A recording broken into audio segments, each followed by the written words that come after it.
It's on. Receiving content. Here we go. What's up, everyone?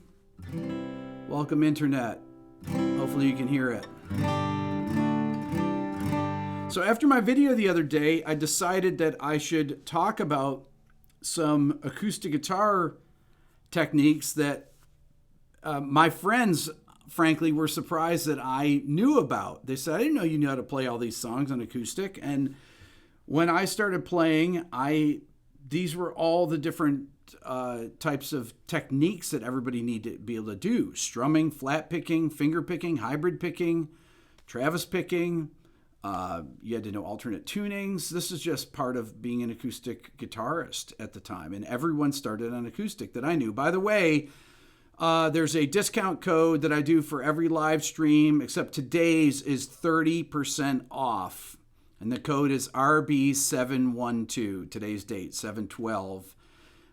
This is only the second time I've done a 30% discount. So anything in my store, my Beato book, everything is on sale for 12% off. This is really how I support my channel. This is how I'm able to do videos.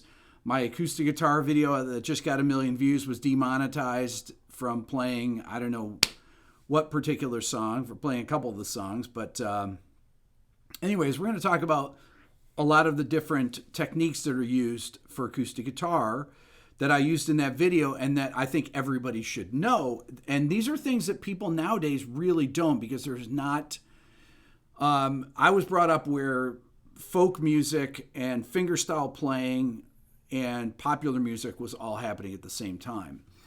So I want to talk about some basic strumming and muting techniques that everyone should practice and be able to master. There's a thing called a left-hand mute that you do typically with strumming. Now, I'll take a C chord. There's let's say take a song like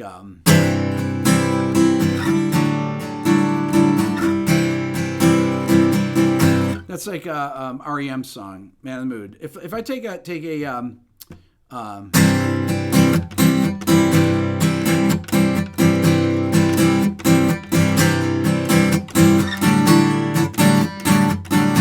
that type of left-hand muting is something that everybody used to be able to do. That was just a common...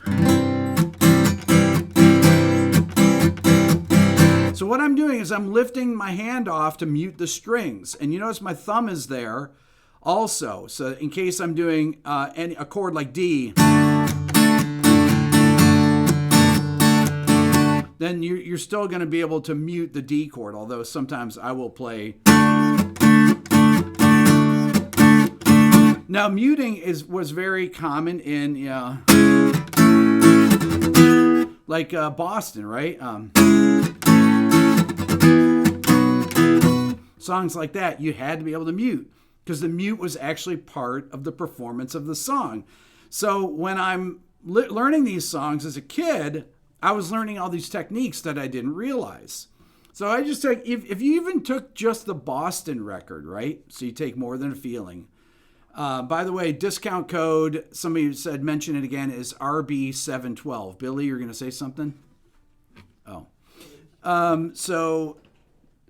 Flat picking. So More Than a Feeling. It's done on 12 string, but here's the...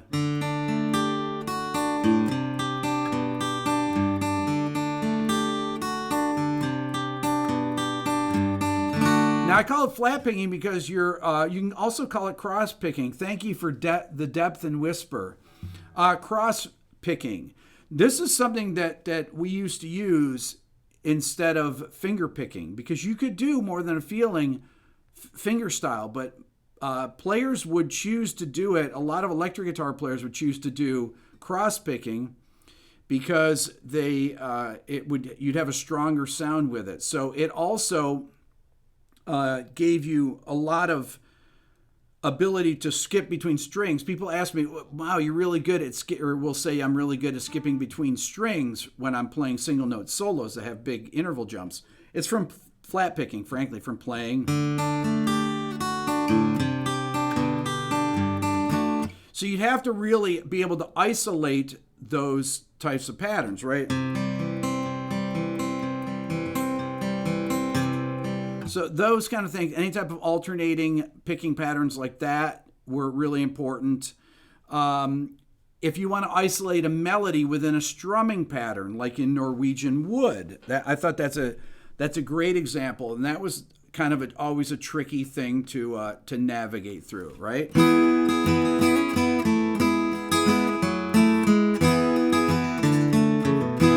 Now, in order to do that, you have to combine strumming and flat picking, right?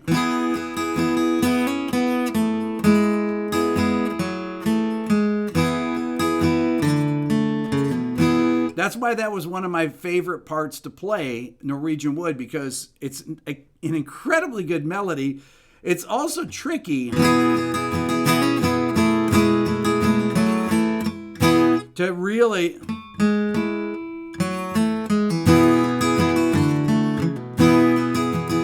The same thing with Here Comes the Sun. That's another part that's, you know...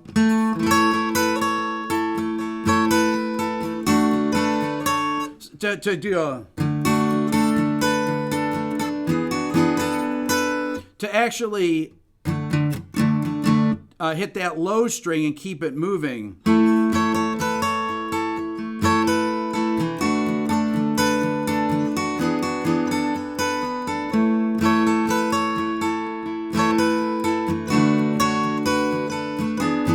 So learning these things, just to be able to play these songs, you had to master these techniques if they're going to sound like it. Now, some songs I would play, like I could play Scarborough Fair by Simon & Garfunkel. There's two different ways that I might play it. In the video, I finger-picked it, but you could play it.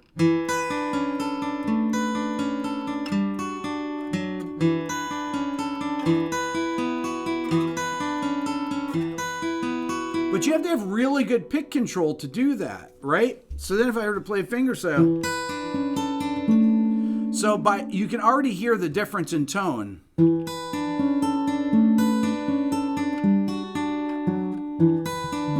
Now, some people may say that they like the sound of that, but it has a muted sound, a darker sound. If I were to be playing something like that, now I used to have nails back then, so when I picked with my thumb, you'd actually get a stronger bass tone than that. So I would typically, I would always play with classical guitar position. This is the Andre Segovia finger picking position like that, because that's the way that I learned. Or you could play with a thumb pick, right? So I have a thumb pick right here. Now, thumb picks or finger picks in general are something that you find banjo players do. I don't like this kind of a thumb pick because it actually sticks out a little too far. But, but a thumb pick would do the same.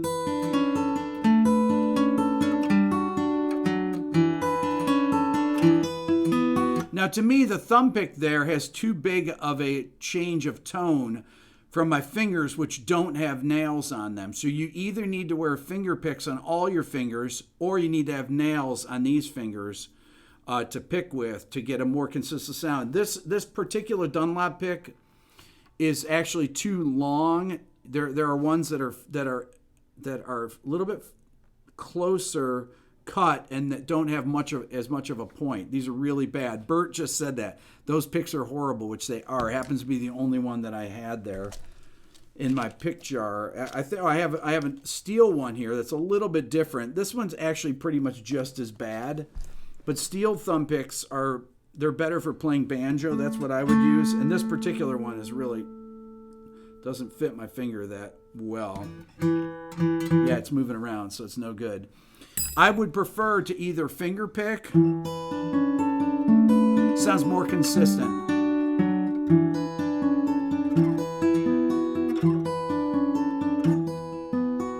That sounds very, very consistent. Speaking of finger picking, a lot of the types of finger picking and the patterns that you would learn and the patterns that I first learned were simple alternating patterns. I would take a chord, let's say I take just an E power chord here.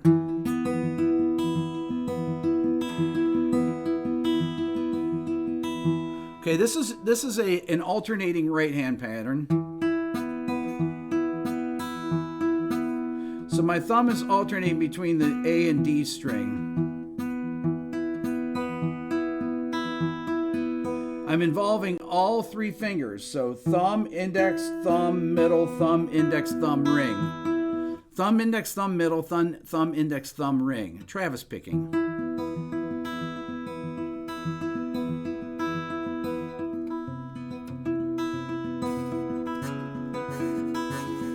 Now that's really good for when you start getting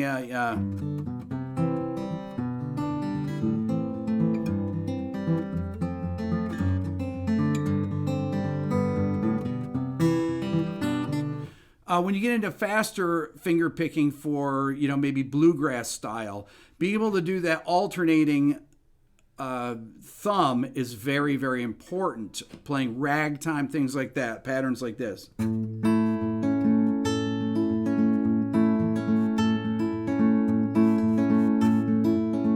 So my thumb is thumb, and then I'm picking my middle finger and thumb together.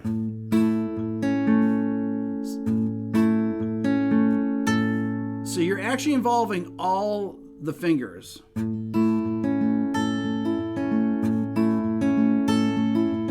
Somebody heard something buzzing? I have a pick inside my guitar that's buzzing right now. You can hear it right there.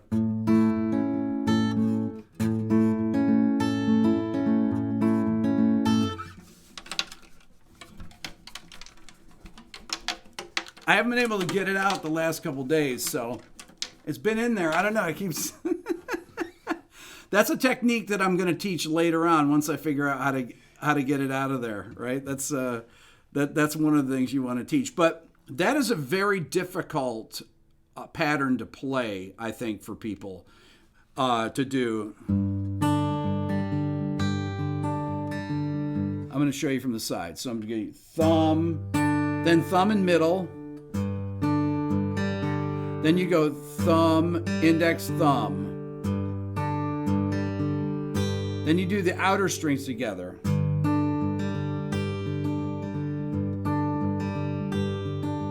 It's good to practice that with a metronome too.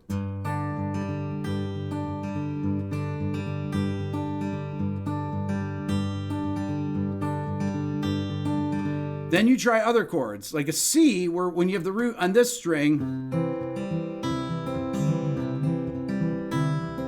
then you're alternating between the A string and the E and the D string.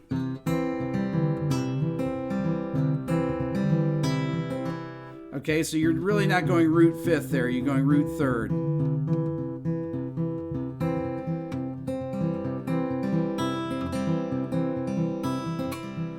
Somebody's asked me how fast I can go. That really hurts my thumb. You guys know that I have arthritis in my thumb. That's why I don't finger pick that often.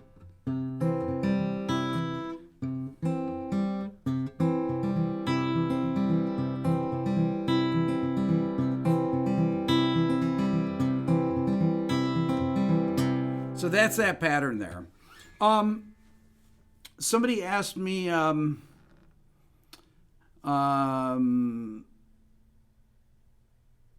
why is it called Travis picking? And it's funny because a lot of these techniques, everybody would call different things when I was growing up. So we would have, I would call this cross picking. And a lot of guitar players like John Denver, a lot of folk players would do these picking with a pick and isolating certain strings and patterns.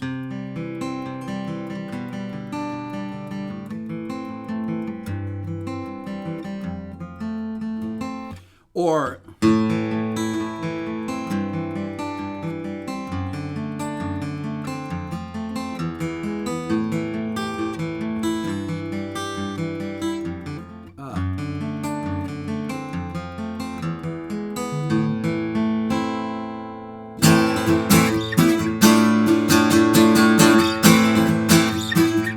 now just a song like that uses multiple techniques.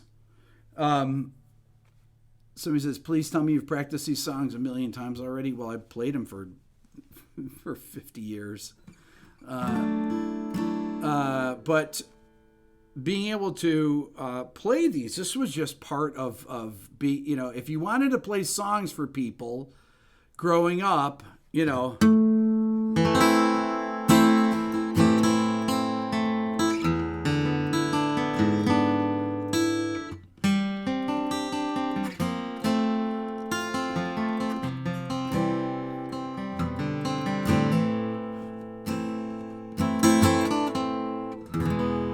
Angie, beautiful. But that involves, to be able to play that, you got strumming, right?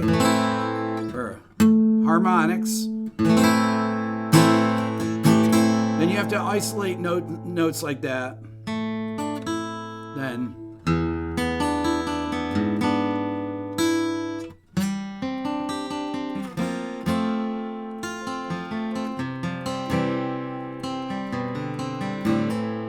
that is, to me, that's one of the greatest intros there, because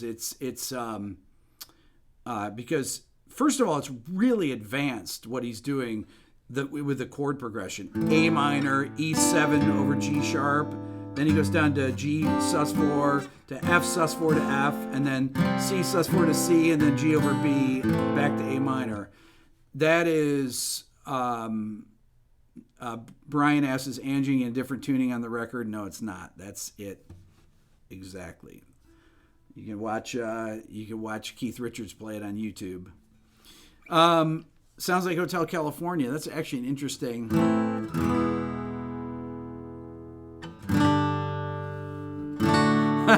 Up till there, I never thought of that. That's pretty good, actually. Right? Yeah.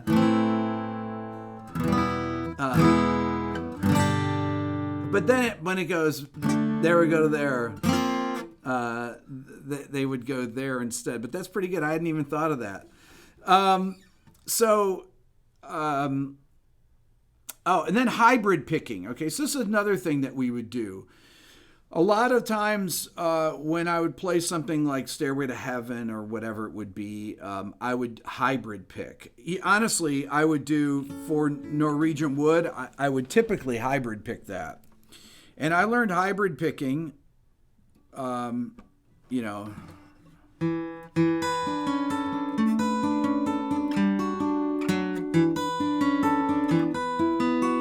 hybrid picking you would use for playing chord melodies in jazz. And I would find a lot of jazz players would do that.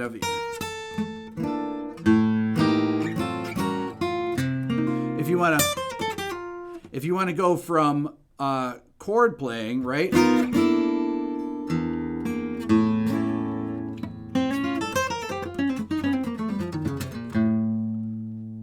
Into single note.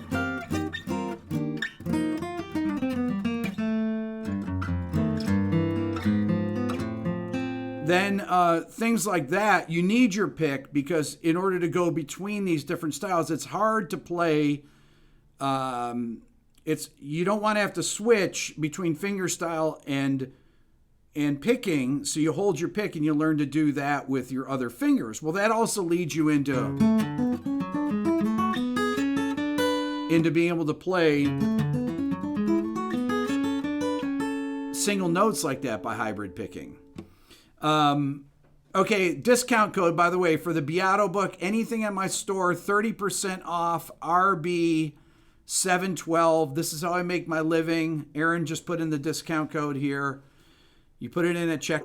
If you support my channel, and I've made 700 videos on here. I don't do please like this ever, but I've had the most, I said this last night on an Instagram live stream, I had the most traffic ever to my website, and I sold the least things, because I think people were going there expecting to see, how to play basic acoustic guitar songs, and or how to play cover songs or whatever.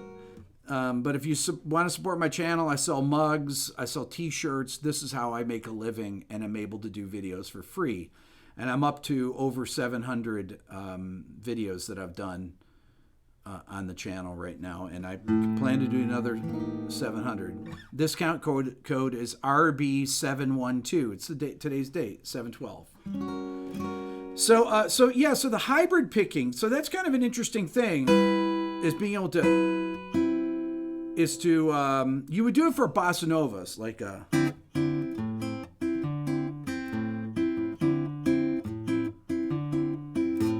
you were to do something like that, where you can,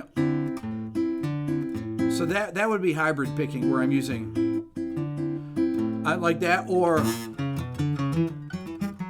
if I play.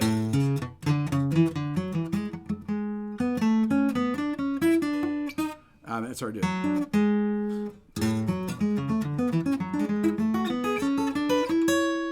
So that's hybrid picking of a scale in 6, or if I play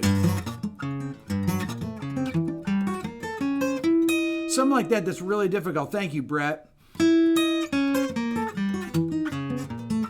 That's a diminished scale in major 7s, but that's how I would finger it.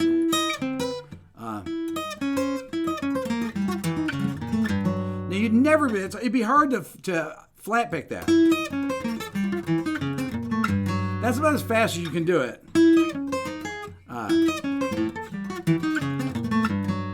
That's not even a good fingering. Hold on. But to do it, oh man, there we go. Play it like that. Hybrid picking is the only way to play that. So that's an important technique to master. What else did I want to talk about? So tunes like Landslide, Dust in the Wind.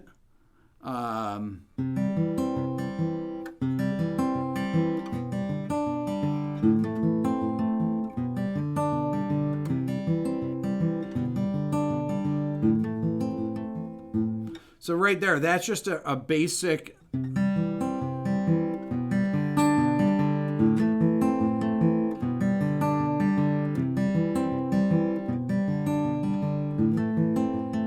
That's all that pattern is. But if you can't do that, you can't play Landslide, right?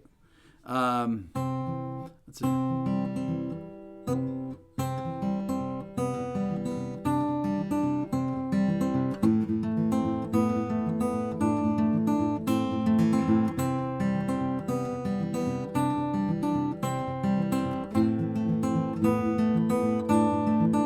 I was thinking, I haven't played Dust in the Wind in about 40 years, so I had to think about that for a second.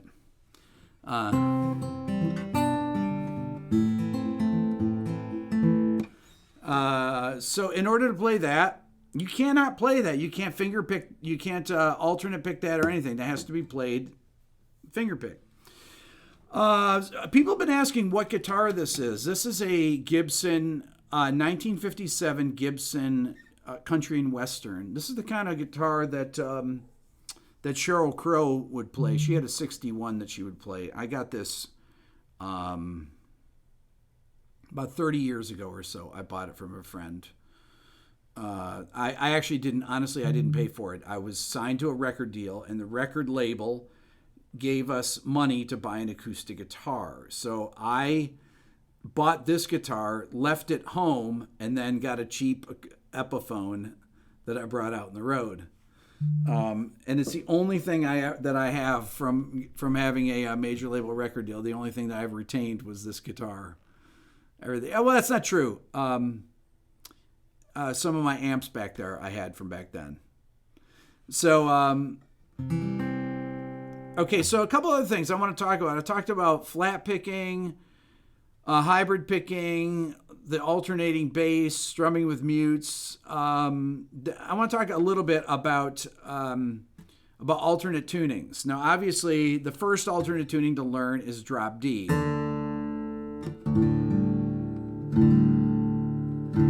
So drop D is just where you drop your low E string down. Now, there's a lot of songs that are in drop D.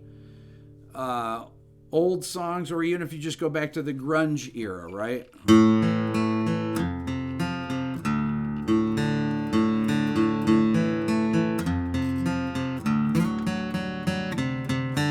That or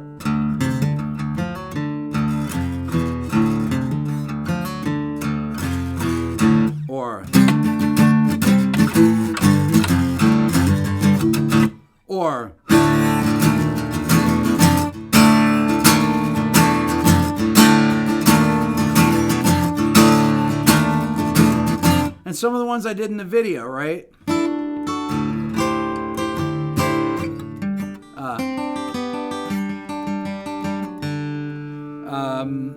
Or I Stay Away, Alice in Chains. There's tons of songs that are in drop D.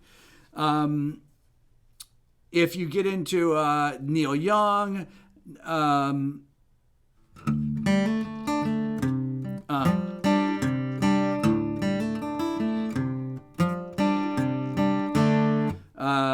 lot of Pearl Jam, pretty much all grunge songs and stuff. 80% of King's X, I see that in there. That's actually true. And then you have things, then you start to get into things like Dad Gad, which is another great tuning to have, where the B string is tuned down to A, and then the high E string is tuned down to D. And it's called Dad Gad because it's D, A, D, G, so A, D, Dad Gad. Dad Gad's really beautiful.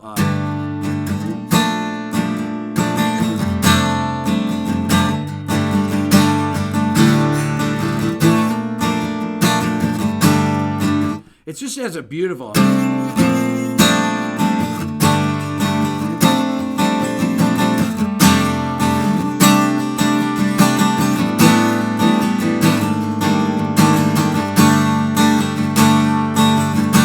Just I love Dad Gad. It's one of my favorite tunings. There's tons of songs are written in Dad Gad. Now, if you're in Dad Gad and you just lower the G string down a half step,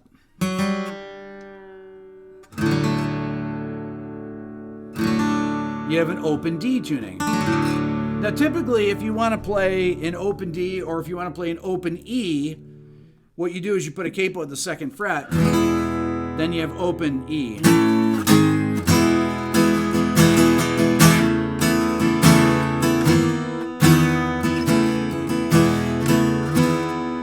So, you have to develop a completely different chord vocabulary if you're playing an open E.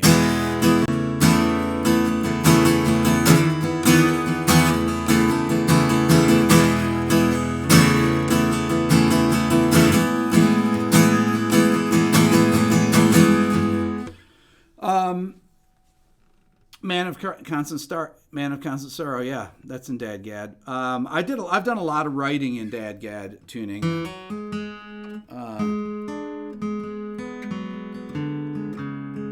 There was a song I was trying to remember before this, but I can't remember, that I wrote a couple years ago. It was in Dad Gad. It was a really great riff that I can't remember. Somebody said the stream is.